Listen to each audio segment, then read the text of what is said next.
बिहार की राजनीति में इस वक्त बवाल मचा हुआ है। मुख्यमंत्री नीतीश कुमार के राज्यसभा जाने को लेकर बीजेपी पहले से ही घिरी हुई है। उस पर जेडीयू को दरकिनार करने के आरोप लग रहे हैं और इन सबके बीच विपक्ष ने बीजेपी समेत पूरे एनडीए की मुश्किलें बढ़ाने का काम किया है।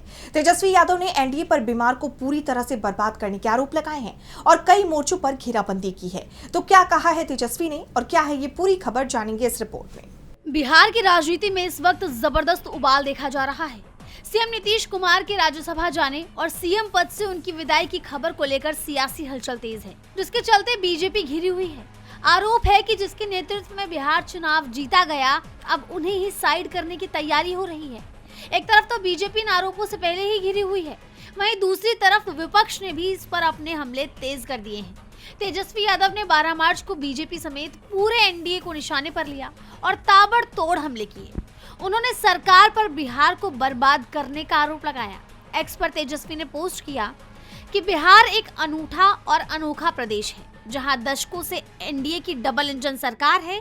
वहां देश का सबसे गरीब राज्य बिहार है। देश में सबसे अधिक पलायन कहीं हो रहे हैं तो बिहार में, सबसे अधिक अपराध कहीं है तो बिहार में, देश में सबसे ज्यादा भ्रष्टाचार भी बिहार में है, देश में सबसे ज्यादा बेरोजगारी, सबसे ज्यादा गरीबी और सबसे ज्यादा स्कूल ड्रॉप आउट भी बिहार में ही है। देश में सबसे कम साक्षरता का दर भी बिहार का ही है और सबसे कम प्रति व्यक्ति आय भी बिहार की। देश में सबसे कम किसानों की आय और देश में सबसे कम प्रति व्यक्ति निवेश भी बिहार में ही है। यही नहीं, उन्होंने देश में सबसे कम प्रति व्यक्ति उपभोग, सबसे कम कंप्यूटर साक्षरता, सबसे कम बिजली खपत, सबसे कम बुनियादी सुविधा, शिक्षा, स्वास्थ्य सेवा सुविधा में सबसे फिसड्डी राज्य भी बिहार को ही बताया है और सरकार को इसका जिम्मेदार ठहराया है। तेजस्वी का हमला यही नहीं रुका, उन्होंने बढ़ती महंगाई का भी मुद्दा उठाया। एक्स पर शेयर किए हुए पोस्ट में तेजस्वी ने आगे कहा कि महंगी गैस खरीदने में आगे बिहार, बिजली महंगी खरीदने में आगे बिहार, महंगा पेट्रोल डीजल खरीदने में भी आगे बिहार ही है।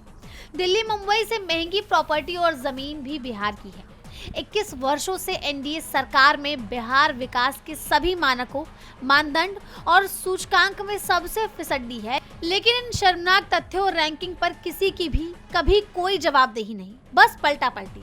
प्रशासनिक तंत्र, सरकारी खजाने से वोट खरीदी, वोट की लूट और जातिवाद के सहारे कथित सुशासनी लोग सत्ता का आनंद भोग रहे हैं। जिस तरह आरजेडी नेता ने सरकार को निशाने पर लिया, उससे सरकार बुरी तरह घिरी हुई दिखाई दे रही है। वहीं अब देखना होगा कि तेजस्वी के इन आरोपों पर सरकार की तरफ से कोई प्रतिक्रिया आती है या नहीं। डीबी लाइव की रिपोर्ट।